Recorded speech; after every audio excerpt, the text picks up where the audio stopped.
Ngayong may ikalawang mega oil price hike dahil sa gulo sa Middle East, makakapanayam natin si Energy Secretary Sharon Garin. Magandang umaga po, Secretary Garin. Good morning. Good morning po. Good morning po sa lahat. Ayan, Secretary, sa kasalukuyan, may sapat po bang supply ang bansa ng mga oil products at hanggang kailan po ito magtatagal? Opo, sufficient po yung supply ng buong bansa.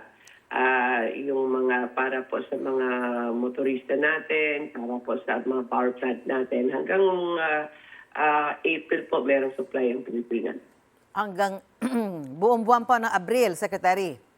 Opo. Tsaka ngayon po, inaagahan natin at naghahanap tayo ng mga parating pa. So, tinatrabaho na po. Hindi po natin hinihintay pa na mag-April pa tsaka maghanap. Opo naman. At sabi niyo po, posible mag-angkat ang Pilipinas mula sa Russia. Bakit po sa Russia? May ibang bansa ba ang kinakausap yung Pilipinas para po sa ating oil supply? Opo, lahat naman kinakausap natin. Marami pong bansa na hindi lang naman Middle East ang source ng oil.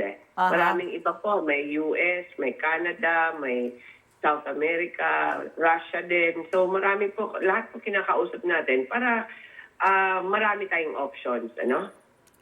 May mga nag-ano na ho ba posibleng makunan kung sakali doon sa mga kinakausap po ninyong bansa? Opo, meron po. Continuous naman yan. Meron tayong humingi tayo ng mga offers. So, meron namang natatanggap po ang mga companies natin po. Apo. Secretary, paano ho matitiyak na hindi nag-hoard ng mga produktong petrolyo?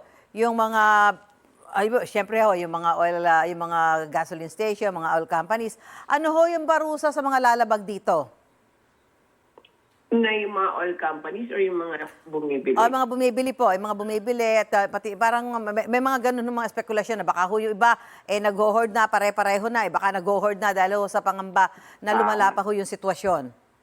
Alam mo, nasabi na rin ng yung presidente at sinasabi rin ng DOE at actually ng gobyerno na bawal yung hoarding. Ano? So kung bawal, sana naman gawin ng lahat kung bawal, wag gawin. Ano? So, pero 14,000 po ang gas station sa buong Pilipinas. So, tinatrabaho din ng DOE at PNP at ang mga mayors para bantayan yan. Pero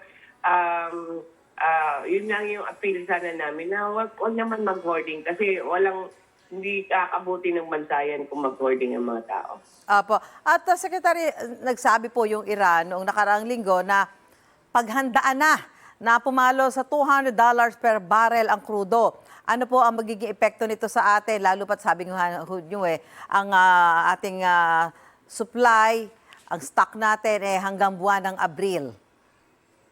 Hindi naman ang epekto ng kung ganun po ang mangyayari. Speculative yan medyo wala pa masyadong basis kasi speculation lang nila yan. Apo. Pero sa akin lang, ano yung epekto? Magiging lalong mahal yung gasolina, di ba? Apo. Pero sa supply, hindi naman nagkukulang yung buong mundo ng supply para po sa galing sa kung saan-saan man, meron pong supply. So kung mag-200 yan, magiging mahal siya, pero meron pa rin. So yun ang paghahandaan natin. Kung hindi, may makukunan, pero definitely tataaso ang presyo. Oo, kasi parang hindi pa naman nangyayari yan historically, pero yes, ang epekto niyan, pagiging mahal siya. Opo. Secretary, ito lang po. Bakit ho tanong lang din ho ito ng mga kababayan natin, bakit mas mahal ho yung presyo ng diesel kumpara sa gasolina? Ano ho ba yung pinakamalinaw na dahilan, explanation ho natin dito? At mas mahal. Kasi ngayon ho, maabot na sa mahigit 100 pesos per liter ang diesel.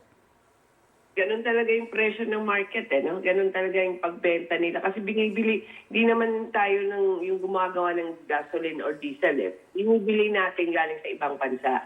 So, sila po nagdidikta ng presyo, sinusunod lang natin kasi wala tayong sarili natin. That's how the market sells it, So, ano tawag dito? Yan po yung presyo na binibenta sa atin. So wala tayo po choice kundi susundan lang yung presyo na kung saan natin binibili. Apo. At ito din po, certified as urgent na po ni Pangulong Bongbong Marcos yung pag-amyenda sa Biofuel Act of 2006. Paano ho ito makakatulong sa kasalukuyan nating sitwasyon? Ito po, kasi di ba, kailangan mag-prepare tayo ng maayos kung anong pwede nating, kasi hindi natin alam kung gaano katagal yung gera o kung anong mangyayari man sa presyo, no?